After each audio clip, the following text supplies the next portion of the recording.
My wife texted me from her trip at 11:47 p.m. Her message was simple. I'm feeling so lonely without you. I stared at the screen for several seconds before smiling. We had been married for 8 years, and although our relationship had changed with time, I still believed those little messages meant something. I typed, I miss you too. I can't wait until you come home. I expected a heart emoji or maybe a sweet reply. Instead, 3 dots appeared, disappeared, and appeared again. Then her next message arrived. I wish you were here instead of him. I froze. I read it twice. Instead of me? Who was him? Before I could ask, another message appeared. Sorry, wrong chat. That was the moment my stomach tightened, because I suddenly realized the first message might not have been meant for me either. My wife, Emily, had left 3 days earlier for a 4-day business trip to Chicago. At least, that was what she had told me. She worked for a marketing company, and according to her, the trip was nothing unusual. There would be meetings during the day, dinners with clients at night, and a hotel near downtown. I had never had a reason to question her. She had always been organized, responsible, and careful about everything. But after that strange message, every harmless detail from the past few weeks began looking different. Her sudden habit of keeping her phone face down, the password she had changed without telling me, the way she had started taking phone calls outside. I had noticed all of it, but I had never connected the pieces. Now, sitting alone in our bedroom, I wonder if I had been deliberately ignoring something, because the truth was too uncomfortable to imagine. I called her immediately. She didn't answer. I called again. Nothing. A minute later, she texted, "Can't talk. Everyone's asleep." I replied, "Who are you talking to?" She answered almost instantly, "Nobody. I accidentally sent you something meant for my coworker." I asked, "What coworker?" There was a long pause. Then she wrote, "Daniel." I knew the name. Daniel had joined her company 6 months earlier. She had mentioned him several times, always casually. Daniel helped with the campaign. Daniel is traveling with the team. Daniel knows the client really well. Suddenly, those sentences sounded different. I asked her if Daniel was on the trip. She didn't respond for almost 5 minutes. Then she wrote, "Yes, but there are several people here." That answer should have calmed me. Instead, it made everything worse. I opened our old messages and searched Daniel's name. There were dozens of conversations where she mentioned him. Nothing obviously romantic. Nothing I could use as proof. But then I remembered something from the week before the trip. Emily had been packing in our bedroom when she suddenly closed her suitcase after seeing me enter.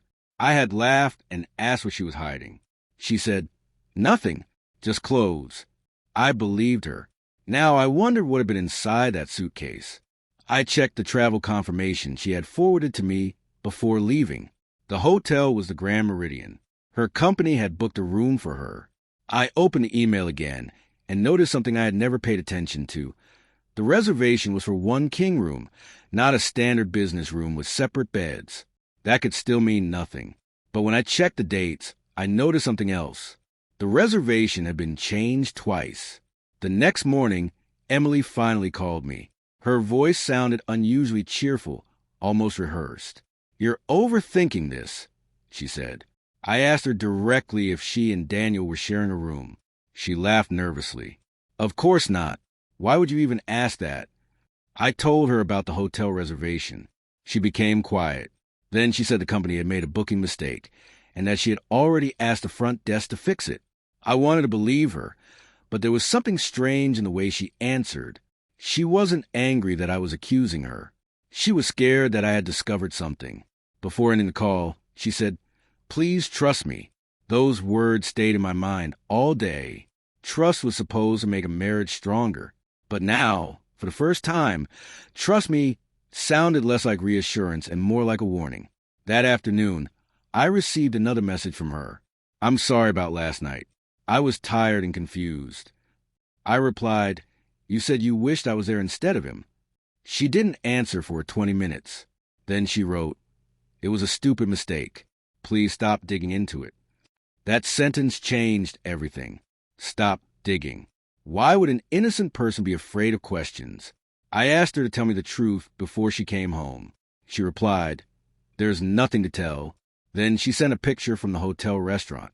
Emily was sitting at a table with 3 co-workers. Daniel was beside her, smiling at the camera. At first, I felt relieved. There were other people around them. Then I zoomed in. Daniel's hand was resting on the back of Emily's chair, almost touching her shoulder. It could have been innocent, but in the reflection of the window behind them, I noticed something neither of them realized was visible. There was another table behind them, and on it sat 2 half-empty wine glasses. Next to the glasses was Emily's phone. The screen was illuminated, and although the picture was blurry, I could see a message preview. It said, "She still doesn't know." I stared at the photograph until my eyes hurt. I saved it and enlarged it repeatedly, trying to understand what I was seeing. I didn't know who she was. I didn't know who had sent the message. But suddenly, I realized the situation might be bigger than an affair. Maybe Emily wasn't only hiding another man from me. Maybe someone else was involved. I called her again. This time, she answered. I asked about the message. There was silence. Then she whispered, "You shouldn't have seen that." Those 6 words destroyed the last piece of trust one had left. I asked her what she meant. She began crying. "Please, just wait until I come home." I said, "No, tell me now." She refused. I asked if Daniel was with her. She said yes. I asked if they had been together. She didn't answer. I asked if she had cheated on me. Her silence was louder than any confession. Finally, she said, "It wasn't supposed to happen." My chest tightened. I expected anger to take over, but strangely I felt numb. I asked how long it had been going on. She said, "Only recently." I asked why she had told me she was lonely. She started crying harder. "Because I was lonely," she said, "just not in the way you think." I told her I no longer understood anything. Then she said something that made me realize there was another secret behind the affair. Daniel isn't the person you should be worried about. For the first time, I felt genuine fear. I asked her what that meant. She said she couldn't explain over the phone. Then she hung up. I spent the next hour walking through our house, looking at things I had once considered ordinary. Our wedding photograph, the family vacation pictures, the framed picture of Emily and me holding our daughter at the hospital 8 years earlier. Suddenly, I remembered that our daughter had been born through an emergency procedure, and there had always been one strange detail about that night. Emily had refused to talk about the doctor who had handled the paperwork. I had never questioned it because I was focused on becoming a father. Now another possibility entered my mind, and I hated myself for even thinking it. Was Daniel connected to something that happened years ago? Or was there someone else Emily had been protecting all this time? The following morning, I received an email from an unknown address. There was no greeting, no explanation, only one sentence. "Ask your wife why she deleted the hospital records." Attached was a photograph of an old document. I recognized Emily's name immediately. It was from the hospital where our daughter had been born. The document showed that a portion of the medical file had been removed and reissued 3 days after her birth. I called the hospital, but they refused to discuss anything with me without Emily's authorization.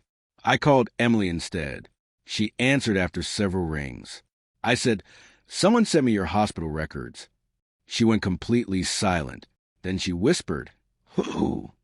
I told her I didn't know. She began crying. "I wanted to tell you," she said, "but every time I tried, I got scared." I asked, "Tell me what?" Her answer came slowly. "Daniel is not the father of our daughter, but he knows who is." I felt like the floor had disappeared beneath me. I asked her what she was talking about. She said Daniel had recently discovered an old company connection to the hospital. Years ago, before he joined her company, he had worked for a medical records contractor. During an audit, he discovered that Emily's file had been altered. He confronted her because he knew something about the missing records. According to Emily, she had made a terrible mistake years earlier, before our marriage, and had been terrified that the truth would destroy our family. She insisted that she had never cheated on me during our marriage. The messages, the hotel, the secret meetings, all of it had been connected to Daniel helping her uncover the truth. But then I asked the question that mattered most. "Why did you tell me you wished I was there instead of him?" She looked away and finally admitted that she had developed feelings for Daniel while they were working together. Nothing physical had happened, she claimed, but the emotional betrayal was real. When Emily came home that evening, she stood in the doorway with tears in her eyes. I didn't scream. I didn't throw anything. I simply asked her to sit down. She told me the complete story. Before our marriage, she had discovered that the fertility records connected to our daughter's birth contained a serious clerical error. A donor identification number had been entered incorrectly, and the hospital had quietly corrected the record. Emily had been terrified that the mistake meant our daughter might not be biologically related to me. She spent years avoiding the truth because she believed I would leave if I found out. Daniel had discovered the old paperwork and helped her investigate. During the trip, they had become emotionally close, and she had nearly crossed a line. The messages were part of that emotional confusion. The phrase, "I miss you," had been genuine, but the person she was emotionally missing was Daniel. That was the betrayal I couldn't forgive. I told Emily that the truth about our daughter was not what destroyed me. She had been my daughter from the moment I held her, and nothing written on a medical document could change that. What destroyed me was the secrecy. 8 years of marriage had been built on things I thought we both understood. She had carried a secret alone, then found someone else to carry it with her, and in the process allowed that person become more important to her than our marriage. We agreed to investigate the medical records properly before making any decision about our future. As for Daniel, Emily ended all personal contact with him, but I knew things would never return to the way they were. That night, I deleted the message that had started everything. "I miss you too." I finally understood why her next message had hurt so much. I wasn't the man she was missing. And sometimes the most painful betrayal isn't discovering who someone chose. It's discovering that they stopped choosing you long before you noticed.